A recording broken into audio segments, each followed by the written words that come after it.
Welcome back to the Side Action Podcast. Today is November 9th. Oh man, the time is just flying by. I am Dalton, your host today. As you can tell, we're flying solo, which we'll get to here in just a minute. I'm Coop as well. You can find me on Instagram and Twitter at Dalton Cooper at Mr. Grumpy Gills. This is the Side Action Podcast, episode 172. We're on season 6, episode 10, NFL Week 9. We'll get into here in just a second. Obviously, welcome back, everybody. We'll give everybody just a second to join in live as well. We'll get into, obviously, the weekend recap and why Wegs isn't here as we're flying solo. He's on the other side of the world. I think he's visiting some family. So our little recap of the weekend, we did a Vegas trip, went out for James's 60th birthday. Had a good time. The Friday traffic was a interesting debacle out in Vegas. I'm sure if any kind of sports fan or avid sports watcher has seen kind of the promotion at this point where they're having the Las Vegas Formula One race next weekend. So they've got the track all set up, and it's just an absolute nightmare getting around down there right now. So it was like a 45-minute trip from the airport. So fun trip getting in. Friday again, the tables got the best of us. We did rebound on Saturday, thank goodness. Ironically, hit a nice little $400 hand on some 3-card poker. So shout out to the harem for that one, or the Hera. So we stayed just right next to the Cosmopolitan. Was a nice little time. The weather was really nice. It was upper 70s, so great time there. Sunday, I also got to see Cirque du Soleil Saturday night. That was awesome. Really cool show. The stage is interactive. Highly recommend to anybody that has an opportunity to go out and see it. And then Sunday we did the Circa Stadium swim, which was really cool down in Old Vegas. If you've got for those of you that have done it, obviously you know why. But anybody that hasn't done it, highly recommend. Pretty awesome time to jump in and get to see all the games at once. Like I said, again, the weather was like in the 70s. The pools were heated, so it was a good time there. And then obviously Sunday night went to dinner, really nice restaurant, MGM, had a good time there, and then came back first thing Monday night, took the red-eye flight back. So we had our Tuesday night bowling as well. The fellas were staying hot. We bowled well. We took 5 out of 7 for position round. So we actually were able to handle the first quarter, if you will. So we guaranteed a playoff position moving forward. So I think that's April or March time. So we'll obviously get to that as we go along. And then we had our Wednesday night golf league. I hate to say it, but I think the simulator is giving some false confidence to where when I get back to real golf, maybe it won't be as good on the simulator. But I had 3 rounds under par on the simulator out of 5. So that's pretty good. We'll see if that translates in the real life when the weather gets a little bit better. So looking forward to next week. Hopefully we'll be back in the studio and get that all situated. So first we'll discuss who got taken to the shed. Leading into Thursday night football, I thought it was ironic to lead with this. So we saw in an article, for those of you who follow me on Twitter, I retweeted this earlier this week, but there was a quote by Raekwon Smith in Sports Illustrated. Right, they talked to him right after the Seahawks game, and he was quoted, stated that, "Man, it just makes me happy just knowing my career is not going down the drain." As anybody who follows the NFL knows, that he was traded from the Bears to the Ravens last year. Obviously, that defense is playing out worldly. I mean, AFC North has some really good defenses everywhere you look. So, but yeah, the Ravens are playing at a great career. But it's just a nice jab at the Bears, and it's just obviously they're getting taken to the shed by other folks that are in the league. Also, the next community that's going to get taken to the shed is the Brewers. So as the baseball folks are going on, hot stove is a big topic. Free agency is going on. But we also had a manager movement. So Craig Counsell over the weekend actually decided to sign with the Cubs. He signed it. I know he's getting $8 million a year. I think it's a 5-year, $40 million deal, if I'm not mistaken.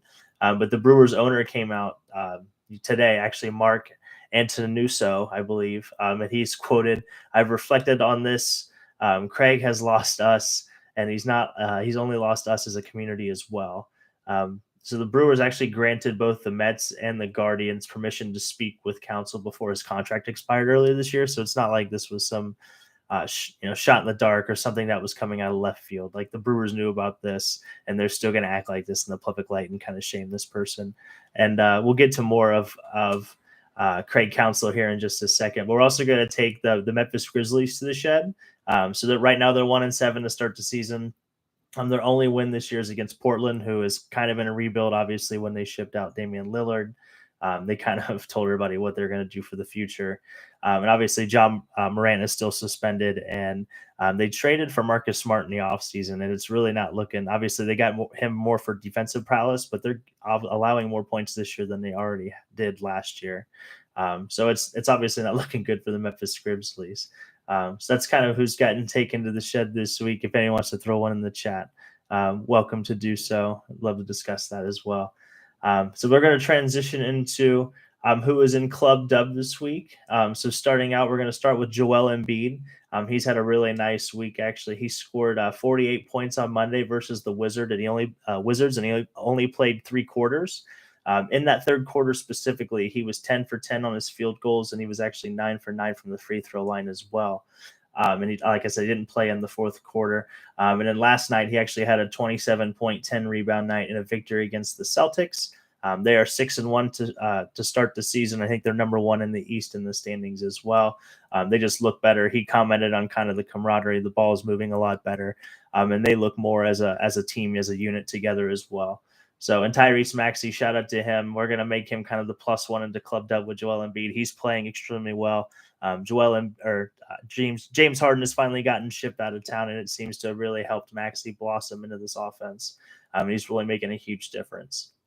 And speaking of people blossoming in offenses, we're also going to let CJ Stroud into Club Dub.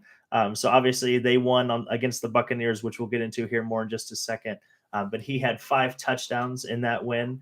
He broke the NFL rookie record for passing yards in a game. He had 470 yards. He previously broke Andrew Luck's record, so just a shout out to him. His MVP odds went up. So previously, before his 5 touchdown performance, his MVP odds were 200 to 1. And they've actually gone up this week to 125 to 1. So you can still get in reasonably low. Obviously, we're not going to get into overreaction of 1 week, which we'll discuss more here in just a second. But shout out to him. I mean, obviously, he's only got 1 interception so far through his 9 games. I don't think they have had a bye this week, but for a rookie to play that well is just kind of unheard of, and he's made Houston relevant so far. So it's good to see. And then also shout out to Jason Kelsey. For those of you who didn't see, he was a finalist for People's Sexiest Man Alive. So we're going to hopefully find out who the winner of that is. I honestly don't know who the other finalists were. So, but just shout out to him. He's making Sports World's an offensive lineman relative. And shout out, he's got a nice beard like himself. So shout out to him. And then obviously the Cubs, like I said before, we got into taking the Brewers to the shed. Obviously, they didn't have a very good week. But on the other hand, the Cubs got a really good manager. Obviously, the Brewers don't spend a lot of money from a financial standpoint, and he still had a 54% or 55% career winning percentage. 3 division titles. They went to the postseason, I think, 6 times. So I mean, he's very competent. They're kind of like the Tampa Bay Rays, or maybe the upper class Rays of the NL. So they were a good organization up there in Milwaukee. So I think the Cubs are kind of primed to maybe go all in and spend a little bit more money, get some really good players. They got some notable free agents that they're dealing with, and that's Marcus Stroman, Kyle Hendricks, Yan Gomez, and Cody Bellinger. So depending on what they do with those guys, hopefully Shohei Ohtani would show up. That would be sick. That would be awesome to have Shohei Ohtani in Chicago. I highly doubt it, because there's a lot of speculation that he wants to play on the West Coast with, his being obviously coastal time zone to Japan. That makes all the sense to me, obviously. But whatever he wants to do, it would just be awesome to have him in our backyard. And then obviously the last person we're going to take to Club Dub that happened today is Trevor Bauer's agents. We're actually starting to talk to MLB clubs about him maybe possibly joining someone.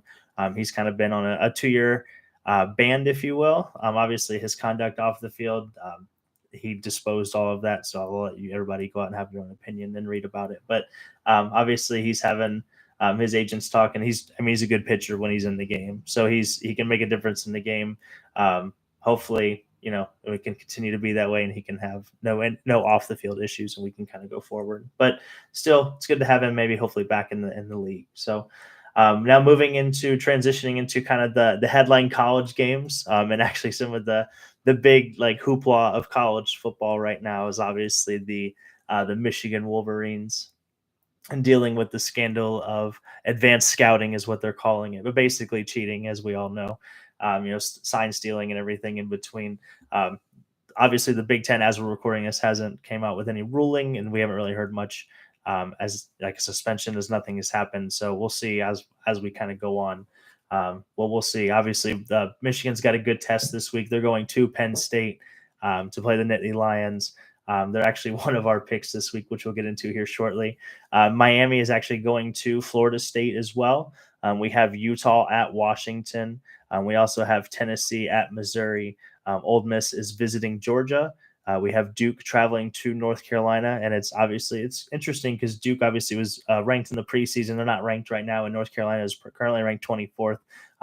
You would think the basketball schools, this is what you would think, but no, they've got some good football programs. These places have come a long way, so it's kind of cool to see the mixture of both programs. So, and then we obviously have USC at Oregon. It's going to be interesting to see how Caleb Williams reacts and kind of rallies the team now that they're not really playing for a national championship. He's not playing for a Heisman, and he's kind of getting a real taste of what the NFL could be depending on where he goes in the draft and kind of what team is there to pick him. So we'll get into the college picks. We are 15-4-1 on the year so far. We had the winner last week was Oklahoma State. They were getting 6 points. They won outright. So shout out to the Hungry Dog. The money line was barking there. And then we had USC plus the 3. They ended up losing by 10, which it was a shootout game. It could have gotten another touchdown and maybe squeaked out a cover, whatever the case may be. But we went 1-1, so we'll take the split. This week, we're going to ride with Michigan. I think the adversity is only going to unite this football team. They've dominated everybody. They've played from a line of scrimmage, from quarterback to wide receiver. And actually, if you look at their splits last year, they were a heavy, run dominant team. And they're controlling the line of scrimmage the same way, but they'll be able to, kind of pass the ball more. They're more of a pass first offense. And that's kind of what they like to lean into. And it's just a balanced attack. So, like I said, I think it's a united group. They're only -4.5, and I think they're going to go in and win by at least 10. They're going to make a statement. This is the first time they've had a quote unquote upper class opponent. This is the first chance they can show out. I think they're going to. And then we're going to take Utah. I know Utah got embarrassed by Oregon a couple weeks ago at home. They're going to Washington. I know it's going to be a hostile environment. They're getting 9.5 points. I think it's just a little too much. That defense is arguably the best in college football. And I just think they're going to travel well. They could run the football, hopefully do some clock management, clock control. And Washington has been flirting with some losses. I don't know if it's injuries or just lack of focus or whatever the case may be, but I like the defensive matchup with Washington. And hopefully they prove me right. So that's kind of our college games this week. Hopefully, like I said, we're going to find out more about Harbaugh as we go along, but we'll get more into the NFL here in just a second. And as we recap, just from week 9 as well, obviously the only splits I had, shout out to Wegs and all the work he does behind the scenes. But the home road splits was what I had. The home teams were 10-4 this previous week. So if you were riding with the home team, a lot of them won outright. Like I said, a lot of the metrics come from Wegs, so shout out to him for that. We don't have that, unfortunately. For the official picks, though, he did provide. Unfortunately, they were 1-4 in their side action entry. The top entry right now is at 33.5 wins, and we are currently sitting at 26th, sitting in 860th place, and we're 4 picks out of the money as a podcast. So tough week for the fellas. I don't know if they had bad communication with traveling or if there was just not enough homework done. Hopefully they can answer for that next week and we can dive into it. But the 4 that they had, or I guess the recap of the picks. So they had Houston at -2.5. Like I said before in Club W, CJ Stroud, they did win the game, but the 2.5, they actually won 39-37. This game came down to a 2-point extra point conversion. At the end of the game, obviously they scored to go up by the 2 and they wanted to go up by the 4. If they would have kicked the extra point, they would have actually gotten the cover. So it's just a tough week there. 6 seconds left. There's not much you can do. Tampa Bay, the defense was awful in this game, but Rashid White, they actually ran the ball pretty well. He had a big day, and I think he had 5 or 6 catches as well. So we're gonna find out how balanced they can get their offense and moving forward into our next preview. And then obviously, let's see, Wegs also had the Carolina +2.5. We had 2 pick sixes, both by Kenny Moore. It's the first time since 2021, I believe, that a defensive player had 2 pick sixes in the same game. So it ended up being the difference in the game was the points off turnovers. Bryce Young had a total of 3 interceptions, and JT also added a rushing touchdown for the Colts, and Indy wins obviously 27-13. So Jonathan Taylor looked pretty good in the return. They have kind of a two-headed monster there in Indy right now with Zach Moss, and they're keeping everybody healthy, which is probably what they want to do moving forward. So with Dallas, Wegs actually they took Dallas at +3. Great game. Obviously, Dallas probably was the right side the whole way. They were kind of competing, or they were kind of controlling the game, especially in the first half. CD Lamb had 11 catches for 191 yards. Dak had 3 scores, but obviously he stepped out on that 2-point conversion, which would have had the push, and then ends up leaving the other way. And it seems like Dallas runs out of time every week. And every time they play someone, every time it's in a crucial situation, they never seem to have that clock management right. So that kind of comes down to Mike McCarthy, and we're really going to find out what that team is made of moving forward. The only winning game that, unfortunately, for the 1-4 picks, the Wegs did ride with the Bengals and action. And if anybody watched that game, the Bengals got off to a hot start early, and they never really looked back from there. I think they got to 2 quick touchdowns. And the defense kind of controlled the tempo from there. Joe Burrow had a season high 348 yards. He threw for 2 scores. T. Higgins had a nice sighting here. He showed up. He had 8 catches for 110 yards. The tight ends, I think, added a couple scores. And the Bengals are really rounding in the form, kind of like the podcast we had predicted. So we're looking in the right direction. I'm still a little hesitant because I still wanted to go the Ravens in the very beginning of the season. And if they stay healthy, it could be a really juicy AFC playoff picture, which we'll get into here shortly as well. So the last game they took to round out their 1-4 week, we had the Jets at +3.5. Obviously, the Chargers got that touchdown on the punt team pretty early in the second quarter, and that was kind of all they needed from there, and they just snowballed. Obviously, Zach Wilson had 48 pass attempts. It's not really a good winning recipe for them. The Jets offense gave up 8 sacks. Austin Eckler had 2 touchdowns. And obviously the dysfunction is just going to continue in New York. If you weren't aware, a couple of days ago, I think it was yesterday, Robert Saleh was on a local radio station, and somebody asked him, why not just go to Trevor Siemian and try it out? And he just pleaded the fifth. So it's just really hard for ownership to maybe say that, hey, we picked the wrong quarterback, or there wasn't really that good of quarterbacks to pick from that situation. And just what could you do? So hopefully we're going to find out, because that defense is really good. So moving forward from the other games discussed from last week, from our Beaver Nation picks, we were 2-2. We're 18-20-1 on the year. Just a recap from last week, we took Seattle +6.5. That was obviously a giant mistake. Lamar in his career is 19-1 versus NFC teams. The game was really never close. The offensive line for the Ravens just dominated the line of scrimmage. They controlled the game from the jump. The only real momentum Seattle had was right towards the end of the second quarter going into halftime.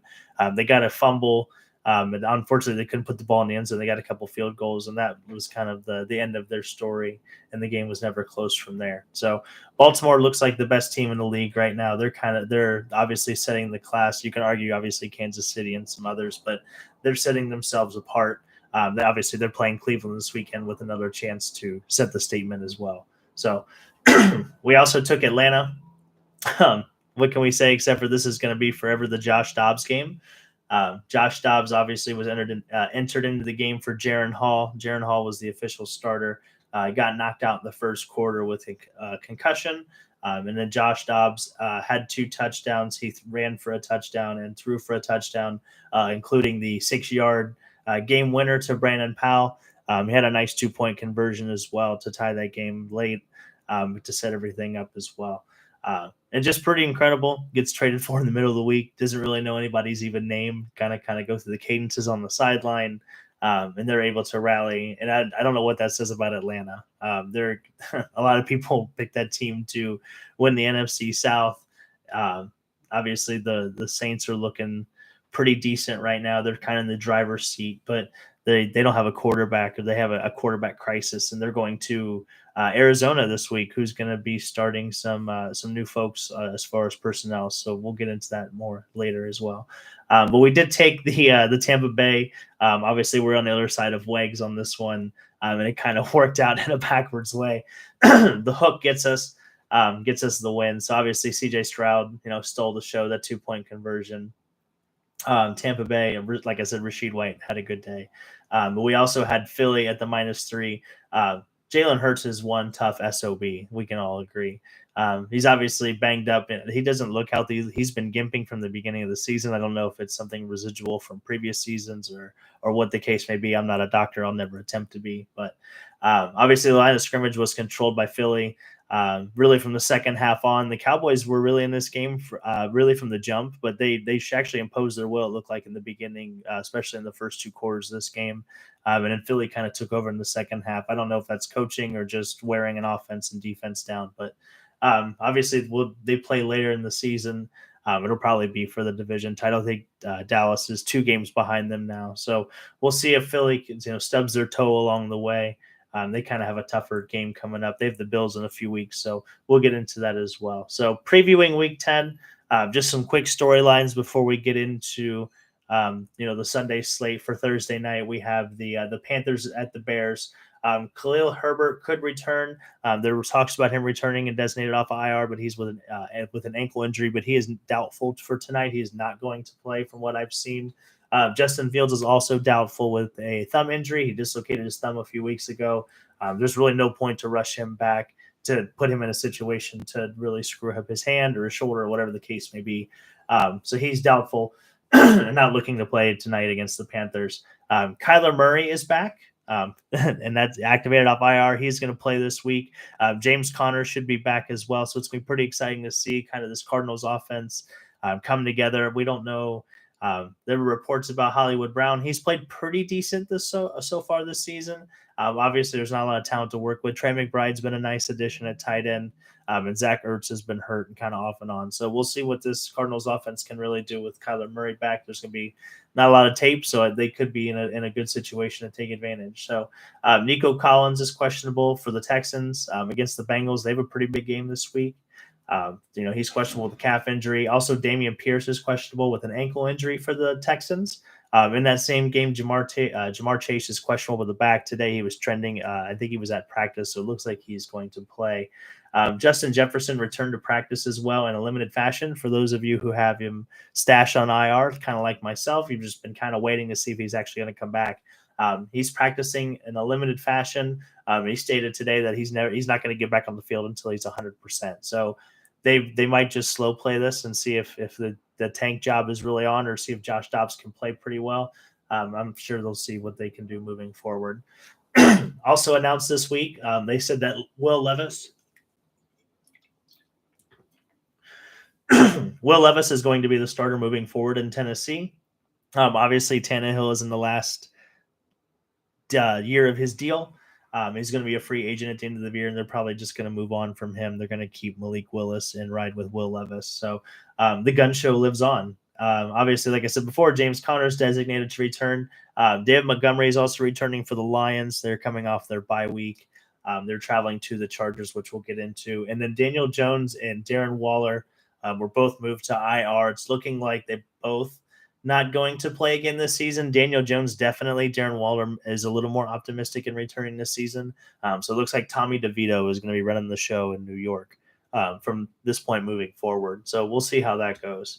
So just to get into the games and the totals, this week we have the Panthers at the Bears. Looks like it's 6:54 Central Time, so we got about another 30 minutes before the game kicks off. The total is the 38 and a half. The Bears are -3. Are we looking at a DJ Moore revenge game? I'm not real sure. I'm hoping that the Bears. I would think that the Bears are probably the side to be on. They had 5 turnovers last week against New Orleans, and that's really what cost them the game. If you watched it, it was pretty good offense. Bagent was kind of getting the ball up and down the field. I think Cole Kmet had 2 touchdowns. They actually run the ball better than most people give them credit for, and it would just be an interesting look if the Bears do win and you have a Division II quarterback beating Bryce Young, who went to Alabama, arguably one of the best teams in the country at the time. So Frank Wright is also, I don't know if we're going to see if he's going to be on the hot seat after this game. Obviously, the Carolina Panthers owner is the same owner of the Charlotte soccer team in the MLS. And for those of you who don't follow MLS, they actually fired their manager this week. And there's a list of, I think there's 6 managers or coaches that have been fired from these 2 organizations from the same owner since like 2019. So definitely not a good look. You're going to see how much patience Frank Wright and the owner have together. So obviously for the forecast, we have mid 40s, clear skies, 10-mile-an-hour winds. And I'm actually gonna ride with the Bears at home. I'll give the 3 points. I think they're gonna be able to control the clock pretty well. The defense is hopefully going to be able to stop the run, make it one dimensional. Maybe a Jonathan Mingo sighting. It might be a good prop game for him. But I think the Bears can handle business here. They didn't play too terribly bad against, like I said, against the Saints. They're moving the ball. They just can't if they can limit the turnovers. I think this is going to be a one-sided game for them. So we'll definitely see. Like I said, we got about a half an hour till that game kicks off. Moving into our Sunday morning game from Germany, we have the Colts at the Patriots. Technically, the Patriots are getting 1.5 in this. The over/under is 43. And I guess the first question everybody's talking about is Bill Belichick coaching for his job here? The Colts are 3-1 on the road. New England has the second worst point differential in the league at negative 93. Which is really tough. I mean, especially for kind of the graces of what New England has been and kind of the standard they've set there. And they've only scored 135 points this year on offense. So the Colts are obviously, I think they're bottom 6 in the league on points per game allowed and passing yards allowed. So this is a good spot for the Patriots. And I think they're going to play pretty well. Obviously, some of the analytics are leaning toward the Colts here. But I like the Patriots to actually win outright.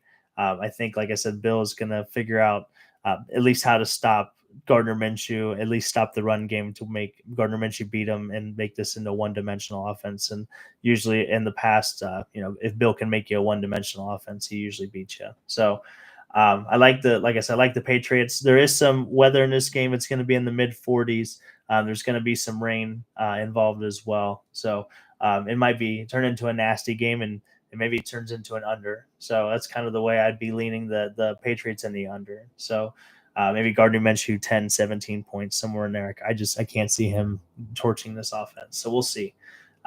The next game we have on the slate is the Browns at the Ravens. This is probably one of the marquee matchups. This is kind of a lackluster week, I'll be honest. There's only like 3 or 4 games that the quarterback matchup is not like one-sided. So, and we'll notice that as we go through. So, like I said, the Browns are going to the Ravens. The Ravens are -6. The over/under in this game is 38 points. Obviously, the Ravens have the best point differential in the league at plus 115. Cleveland is actually 1-2 on the road. They're 1-2 in division. These teams met back on October 1st, and the Ravens actually beat the Browns 28-3, if I recall correctly. That was the DTR game, the Darian Torrey and Robinson, the first career start for the rookie out of UCLA. That was when it was like an hour before the game, and he got announced. So we're going to find out. Hopefully, Deshaun Watson's back. The Browns have played well the last couple of games. Obviously, they beat the 49ers at home, and that defense is for real. And the Ravens are obviously the hottest team in the NFL, maybe outside of Jacksonville. They're 3-1 at home. They're on a 4-game win streak, and they're also in the middle of a 3-game homestand. So, the weather should be nice in Baltimore this weekend, the mid-50s, this sunny skies, so that's not going to be an issue at all. And for that reason, I actually like the Ravens to win here. I think they're at home. They've been doing a lot of traveling. I think for them to come home, they're pretty healthy. They're getting healthier. Unfortunately, Keaton Mitchell, who was the week's leading rusher previously, had a really good day. He's got an ankle issue right now, so hopefully he can be all right. And he really adds another gear to this offense with Lamar. So their passing game looks really good. I think they're always going to designate, obviously, OBJ and some other guys on injuries just to hopefully limit their practice time and stuff like that. So, but their defense, like I said, is ridiculously good. Obviously, the Browns are amazing. Myles Garrett could argue that he is the NFL MVP this year. If he continues on the pace, I think he's going to have a real interesting case at the end of the year, especially if the quarterback play is continuing kind of the inconsistent way it's been so far this year.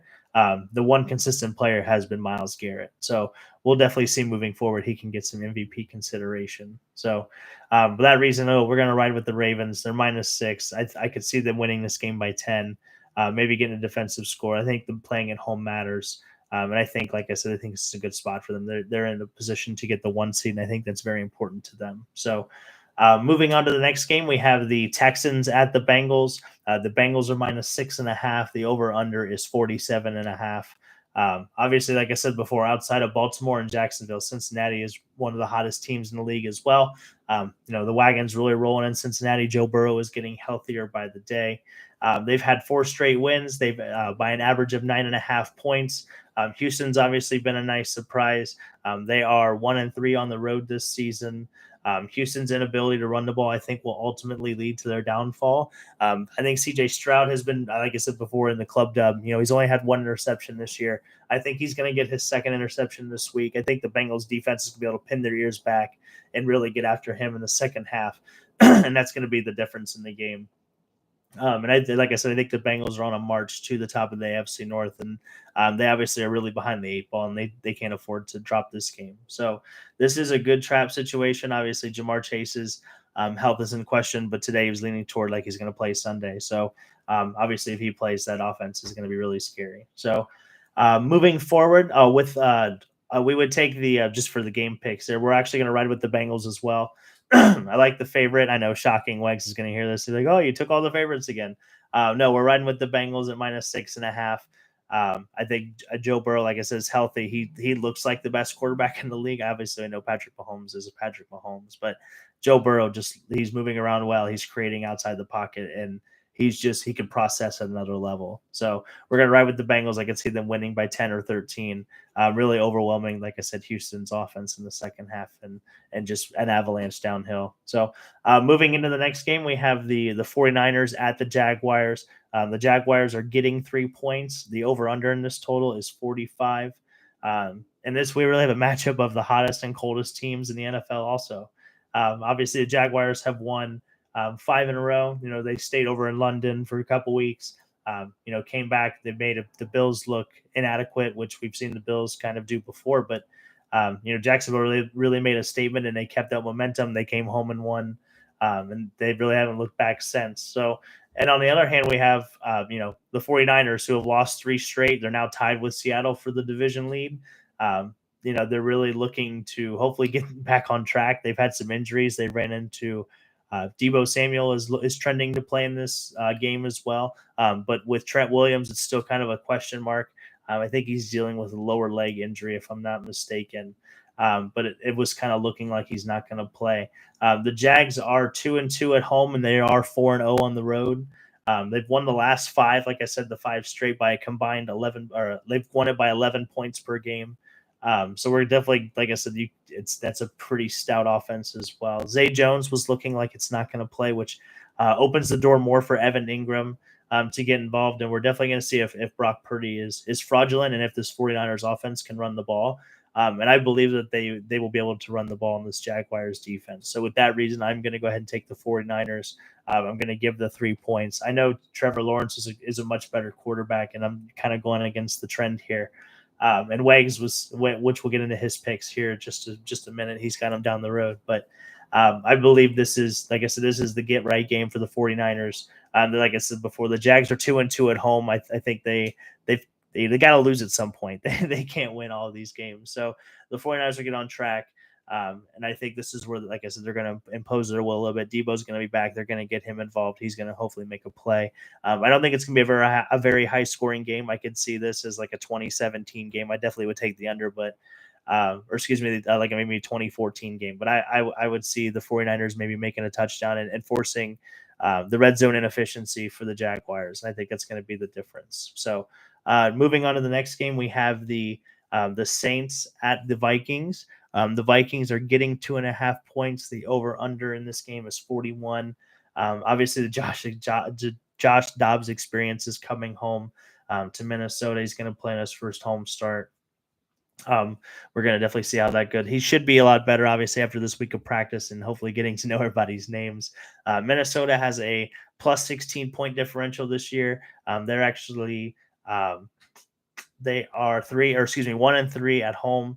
New Orleans is 3-2 on the road with a point differential of plus 24, and they're actually the only team in the NFC South with a plus point differential. So, the trending, the last like 17 games, that under defense, in the last 3 or 4, all they've done is hit over. So, I think this is definitely an over game as well. I'm going to ride with the Saints, though. The Saints are 2-0, and their last two, they've really controlled the pace of the last two. Obviously, with the Bears, they caused 5 turnovers, which I don't know if this says more about the Bears or the Saints, but you still have to play good defense to cause those turnovers. The Vikings have been kind of hot too. They've won 4 in a row coming in. I just don't see Josh Dobbs continuing to play as well as he did. If you watch that Atlanta game, he did a lot of scrambling instead of a lot of throwing. Obviously, he threw the game winner to the Brandon Powell, that 6-yard touchdown, but he had a big scramble on 4th and 22 and had a couple of like miracle plays in that game to keep that game alive. I just don't see that moving forward in this game. So the Saints defense should be a little bit of a step up from Falcons defense, and I think that'll be a big difference in the game. So we're going to ride with the Saints. We're going to give the 2.5. I would definitely take the over here again. We're going to ride. I think the Saints offense is going to play better. Michael Thomas didn't. I think he had maybe 1 catch last game. I think they're going to get him heavily involved, and Chris Olave is obviously always a weapon. So we'll definitely see how that goes. Moving into the next game, we have the Packers at the Steelers. Great color matchup outside of that, kind of like the old-fashioned NFL matchup. So 2 of the oldest franchises around. The Steelers are -3, and the over/under is 39, which is just abysmal. For the weather forecast, it's supposed to be sunny in the mid 50s in Pittsburgh. Pittsburgh is obviously 5-3 coming in. They are the top wild card spot because they own the tiebreaker over the Bengals and the Browns at the moment. Also, just a note: all 4 AFC North teams are above 500, and they all would be in the playoffs if we started today. So, if you had that on your bingo card, congratulations. The Steelers have a negative 30-point differential coming in. They are 3-2 at home this season. And the Packers are coming off a victory, obviously, over the Rams. Jordan Love he looks serviceable in the last game, to put it nicely. Obviously, the run game was back with Aaron Jones. They really controlled the line of scrimmage against the Rams, which is interesting because they have Aaron Donald, but I think the Rams might start packing it in with Brett Rippon. But obviously, the Rams are also 1-3 this season on the road. Or excuse me, the Packers are 1-3 on the road this season, and I don't see that trend getting any better. I think this is a good spot for the Steelers. I think they have to continue winning to keep up with the pace of just the playoff race and the leaders of the AFC North, of them being the Ravens. Obviously, they're going to get their chance to play them again. They've already beaten them once this season, but they don't have an opportunity to slow down. Matt Canada is still kind of on a lifeline, to say the least. So moving forward, I think this is a good statement spot for them. The Packers have been kind of inadequate moving forward. And I don't see the offensive line being able to stop TJ Watt and that Steelers defense from kind of getting after Jordan Love and confusing him. So I would take the Steelers. I know, shocking, we're going to take another favorite. I would lay the 3 points. I would definitely take the under. I could see a 20-7 game. I think the Packers are going to have a hard time moving the football. And I think they're going to become one-dimensional just because the lead's going to get away from them. So moving on to the next game, we have the Titans at the Buccaneers. The Buccaneers are actually -1. The over/under is 38.5. And Will Gunshow Levis is taking his talents to Tampa Bay. Like I said before, he's being named the starter moving forward. And kind of after the loss to Houston, how was the morale of this Tampa Bay Buccaneers team? Obviously, I was kind of high on them coming in. The defense has been questionable the last couple weeks, to say the least. But we're definitely going to see they're going to get a rookie quarterback if they can't kind of control him. then moving forward, this team could really be in tank mode if they lose here. So the Titans are 0-4 on the road this season. Tampa is 1-3 at home. It is going to be in the upper 80s and sunny with I think it was a 60% humidity, so it is going to be a kind of a hotter day. And I think that's really actually going to come in handy for the Titans. They're coming in from um, a bye week, if you will. Excuse me, not a bye week, but a long week. They played on Thursday Night Football against the Steelers. For those of you that don't remember, this seems like eons ago, but no, they played the Steelers last Thursday. I think that extra rest is going to do some good. I think the weather, like I said, is going to play into their hands. Derrick Henry is going to probably have a nice field day, and just over time, I think that he continue with Derrick Henry is going to make a big difference. So we're gonna take the underdog here. We're gonna ride with the Titans. I'm sure Wegs would be happy if he were here. We're going to ride with the Titans and Derrick Henry and Mike Vrabel. We're going to take the over as well. 38.5 seems a little low. I could see this definitely being more of a high scoring game. Just like last week. I don't know if it's going to get to like 38, 36, but I could definitely see it, 24-20, somewhere in that range. But I would ride with the Titans here moving forward. So next game we have on the slate could be a really interesting game. We have the Falcons at the Cardinals. The Cardinals are plus 1.5. The over under total is 43. And we have somebody that joined. Hello.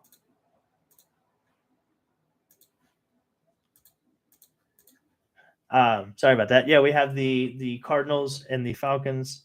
Oh, what's up, Art? Yeah. Hope all is well. How are you? We have the Falcons and Cardinals. The Falcons are 4-5, obviously, on the season, and they're one game out of the playoffs. And actually get to face, if you missed earlier, Kyler Murray is coming back. James Conner is actually coming off of IR as well. And obviously, the Falcons have played Tyler Heineke the last couple weeks, and he's really struggled. He hasn't played as poorly as Desmond Ritter, but he hasn't played as up to snub either. I guess the expectation is what you're kind of getting. He has been turning the ball over. He had 2 turnovers last week. He had an interception and a fumble. So it's definitely not looking good there. They have a lot of skill players in Atlanta. Just I don't know if it's a quarterback problem or an offensive line problem. But they seem to run the ball well. And Bijan Robinson has been completely invisible. For some reason, they're not playing him. I don't know if he's hurt or if there's just something else going on in the building that no one is talking about.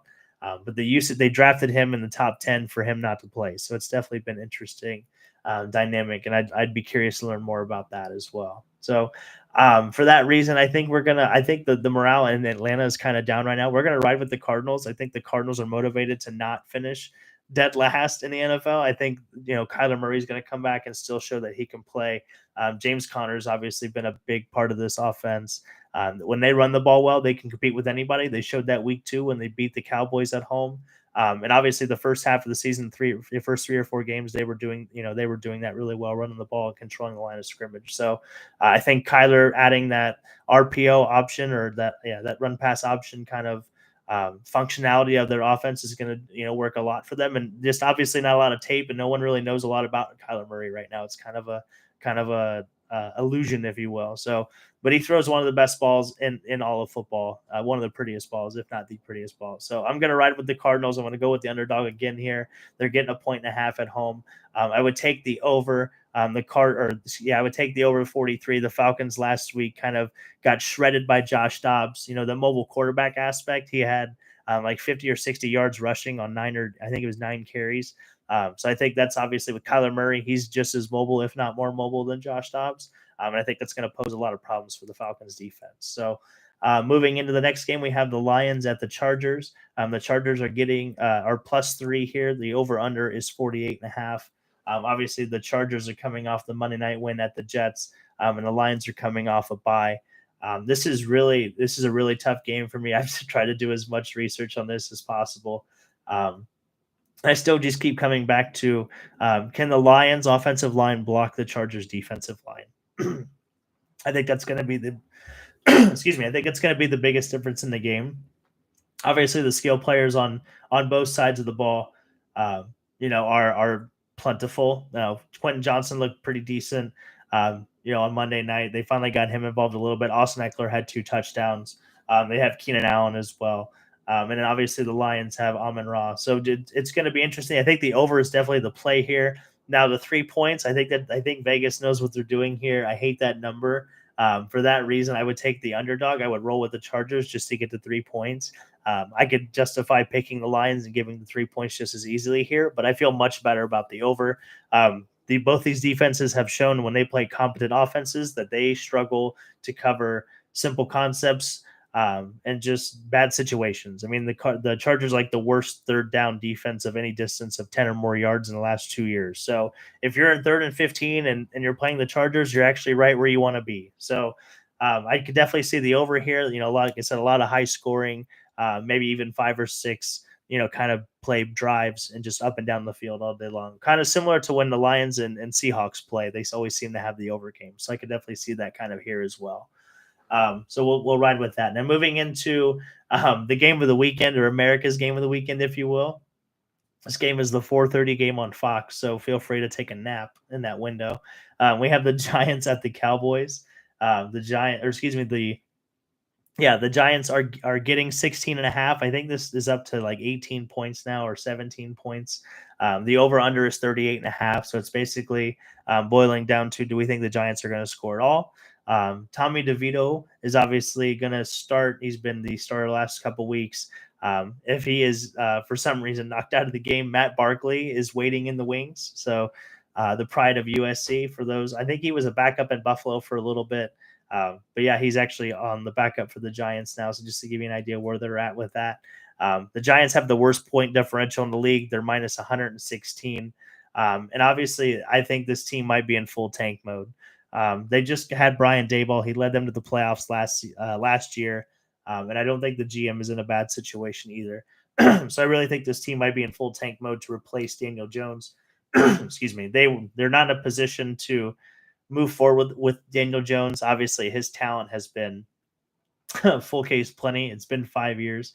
They kind of know what they got. It seems like the Moras kind of handcuffed Brian Daboll and company into this quarterback when Brian Daboll kind of knows what he has. And I think the only way out of this is, to put a rookie quarterback in there on a rookie contract to where they can, I think after next year, I think they owe him Daniel Jones, that is, money in 2023 and 2024. And then after that, they have an option. So it's 2 years, if you will.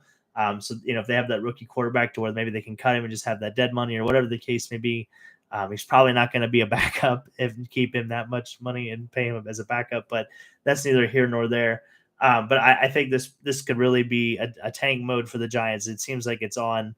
They really don't have any skill players at the wide receiver position. Wan'Dale Robinson is probably their best wide receiver, and I can't even tell you where he went to school. So sorry on that one. I hope you might know, Art, but. Yeah, I think it's just depending on how much you can stomach here. If you want to take the Cowboys, I think this is the stay away game. It's just a lot of points.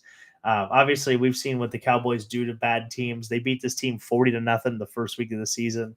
Saquon Barkley was probably going to. Hank only had 9 carries in the first game. He's definitely going to get more carries this game. Can they somehow score and keep up? Maybe make it a 27-17 game. Maybe, I don't know. That I don't see that happening. If I had to pick one, I would take the Cowboys. I'd swallow the points. I wouldn't feel good about it. I would probably take the over. Dallas's offense has been playing pretty well. The CeeDee Lamb is just an animal. Obviously, he had 191 yards against the Eagles this past week. So we're definitely going to see moving forward. Great job with the podcast breaking down the games. I did win the race, yeah. So Auguste Rodin. So we're gonna have to figure out if we're gonna have to get the correct pronunciation because he is it's a winner. So we gotta make sure we pronounce those. But good to hear you're doing well. Going to golf one more time this Sunday. Heck yeah, it should be a good day. The Dolphins are on a bye week too, so you might have missed earlier, but the simulator league is giving me some sort of false confidence. I'm out of the 5 rounds I've played this year, 3 of them have been under par. So. If I could figure out a way to translate that into real golf, God, that would just be fantastic. So, but no, shout out to you. Glad to see you're doing well. I invited Luke. He's not joining us, so it's unfortunate, but it's good to see you. Glad to have you. Shout out to you. Obviously, moving into the next game, we have the Commanders at the Seahawks. The Seahawks are -6. The over under is 45 in this game. The Commanders are actually from an up and down standpoint, the roller coaster of a season they're having. They're actually only one game out of the wild card spot. They are 3-2 on the road this season. The weather in Seattle is going to be in the mid 50s. You have a 70% chance of rain, kind of your typical Seattle Sunday, if you will. The Seahawks are 3-1 at home this year. Washington kind of had their fire sale of defensive linemen a couple weeks ago with Chase Young going to the 49ers, and the Bears picking up Montez Sweat. So it's going to be interesting. And also, it's just interesting looking back. We put the Bears in the shed for Raekwon Smith's comments, but we can also put the Bears in the shed for not wanting to pay Khalil Mack when they literally just turned around and paid Montez Sweat what Khalil Mack had asked for, 5 years ago now or 4 years ago. So whatever the case had been. So just, it just doesn't make any sense if they were going to pay pass rusher. Why not pay Khalil Mack, who's clearly better than Montez Sweat? But don't get me wrong, Montez Sweat's a good player, but Khalil Mack has literally had 6 sacks in one game, and Montez Sweat has had 6 sacks all year. So just to put that in perspective. But it's a good total here. I really like the Seahawks. If you look at the schedule that the Commies have played this year, they have wins over the Cardinals, the Broncos, the Falcons, and the Patriots. Those teams are 10-25 combined on the season. They kind of had a miracle win against Denver. I think they were down like 20 at halftime in that game and came all the way back. So that was that was kind of a meltdown, if anything, on Denver's side. But I like Seattle here. Seattle got embarrassed. They're playing at home. And I think they have to come back and make a statement. I think they're tied with San Francisco for the NFC West division lead. So I don't think they've played this season. So I don't know who owns the tiebreaker, but they're definitely in a playoff spot. They want to keep up in the NFC and obviously keep up in that division race. I think this is just a bad matchup for the Commanders. The 3 wide receiver, 3-headed duo, I think is going to have a good day for Seattle. They can run the ball and have kind of that clock dominance, if you will. And I think Sam Howell is kind of, as well as he's played this year, he's obviously kind of prone to the turnovers. And I think that could come back and kind of be the haunting or kind of dagger in this coffin for Washington this week. So I would take Seattle here. I'd be willing to give the points. I would actually take the under on the 45. I think Seattle's defense is going to be able to play pretty well. I think Witherspoon, has a pretty good game against. I don't know if he's going to shadow McLaurin or not, but he's just really good in his own right. And obviously the pass rush from Seattle has an opportunity to kind of have a field day here. So I think that's the side. I think that's probably, you can feel pretty comfortable about that. So moving into the next game, we have the Jets at the Raiders, which is actually the Sunday night football game. We have some killer games in primetime this week, by the way. We have the Panthers at the Bears tonight, which is actually about to kick off, if I'm not mistaken. It should be kicking off here right now. And then we have the Jets and Raiders for Sunday night football, and then we have the Broncos and the Bills for Monday night football, which we'll get into here in just a second. But this could be the extra dead cat special game. I know if you were listening last week, it was kind of Wegs' call there. I don't know why he didn't pick that in his circa plays. They went 1-4 if he didn't catch it earlier. And that was not one of the games they had picked, unfortunately. So, but yeah, I like the Raiders again this week. They are 1-point underdogs at home. The over under is 36 in this game. AOC looks pretty good in the offense. Josh Jacobs played really well. Had a good game against who they play last week. Forgive me. Let me see here. Oh, they played the Giants. Yeah, they destroyed the Giants. So, they had a really good week as an offense. It's probably a good, I don't want to call it a scrimmage, but it seems like playing the Giants defense is anything but a scrimmage this year. And obviously he looks in control. If they can keep a clean pocket, that's going to be the big question.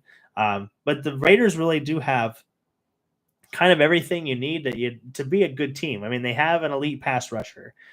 They have a really good wide receiver. The offensive line looks okay at times. They have a good running back. I mean, they have some really good pieces. Like, they have the pieces to be a winning team. And I definitely would much rather be Las Vegas right now than the Jets. The Jets can't get out of their own way in this whole Zach Wilson saga. The fact that they're not even trying to play Trevor Siemian or somebody else other than Zach Wilson is just beyond me. So this is definitely, in my opinion, the loser leaves town game. Are the Jets ready to quit? I'm not real sure. I think it's just a matter of time to where you can only play defense so hard. And for Zach Wilson, you're just like, oh my God, what are we really doing here? So I would take the Raiders. I'm going to take the underdog. I would be willing to give or take the points. The over is, like I said, the 36.5. I would take it, or excuse me, 36. I would take the over 36. And I'd ride with the Raiders on this game. I think they might be able to put a couple wins together. And in the last game on the slate, we have the Broncos at the Bills. The Bills are 7.5 point favorites. The over under in this game is 47. Like I said, it is Monday Night Football. The Bills are coming off a Sunday night loss, obviously to the Bengals. They are still in second place in the AFC East behind the Dolphins. The Broncos are coming off their bye week. The weather for this game is supposed to be in the low 50s, overcast skies with 15-mile-an-hour winds. So that might play a factor into it. For the Broncos, Sean Payton in his career is 9-6 and coming off of the bye week. But however, he's 2-4 in road games. And for that reason, I'm going to go ahead and ride with the Bills here. I'm going to give the 7.5. I think this could be a Von Miller revenge game as well. And also the Bills, their next couple games, they have the Broncos and the Jets in the next 2 weeks. I think obviously the Jets are they beat them the first game of the season. The Jets beat the Bills. So I think it's definitely going to be a revenge factor. And then the week after that, they play the Eagles. They have that big showdown. So I think it's going to be paramount for the Bills to win these next 2 games because obviously they have that big Eagles game going in that'll only build momentum for them, which will be important going into the playoffs. And, Josh Allen has been playing pretty well. For some reason, this offense is not throwing the ball deep anymore. It's been kind of put in first gear or second gear.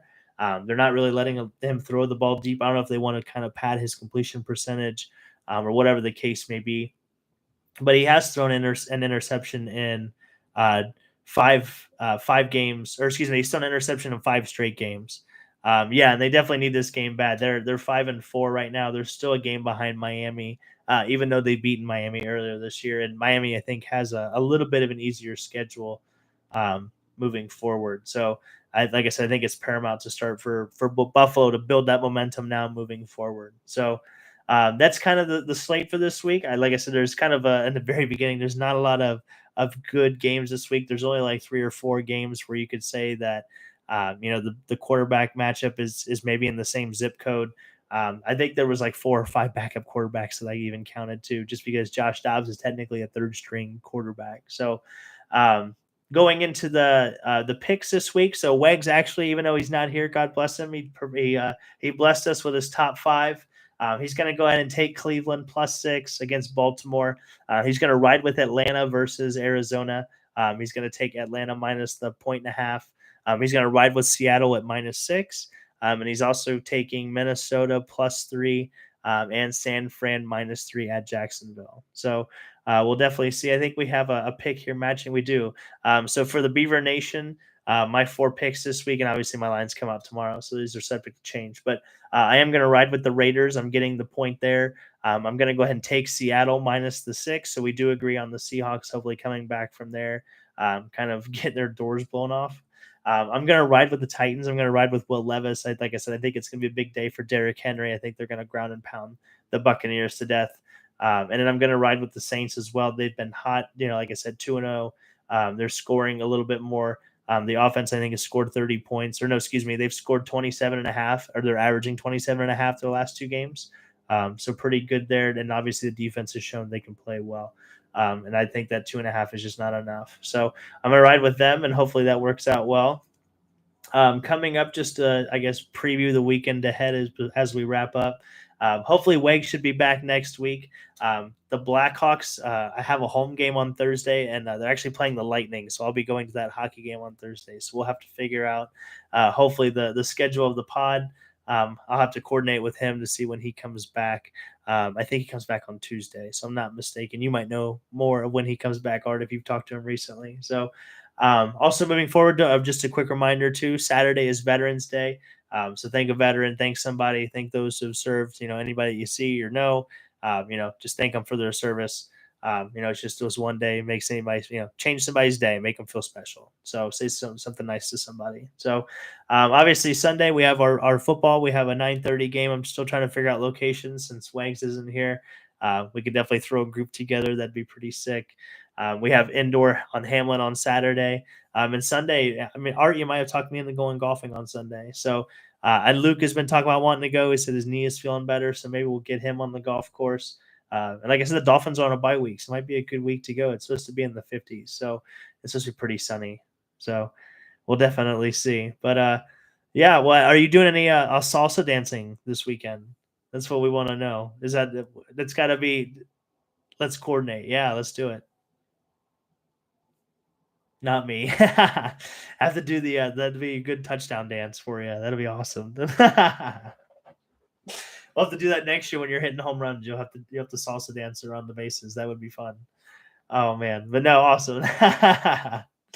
But well, shout out to Primetime Art Murphy for joining us. We're like right here at the hour mark, so we have gotten everything wrapped up. I appreciate you joining. Until next week, I am Coop. This is the Side Action Podcast. You can check us out on Instagram and Twitter at Side Action Pod, at Side Action Podcast. You can check me out on Twitter and Instagram at Dalton Cooper, at Mr. Grumpy Gills. Until next week, happy betting. Hopefully we win. And good to see everybody. Take care.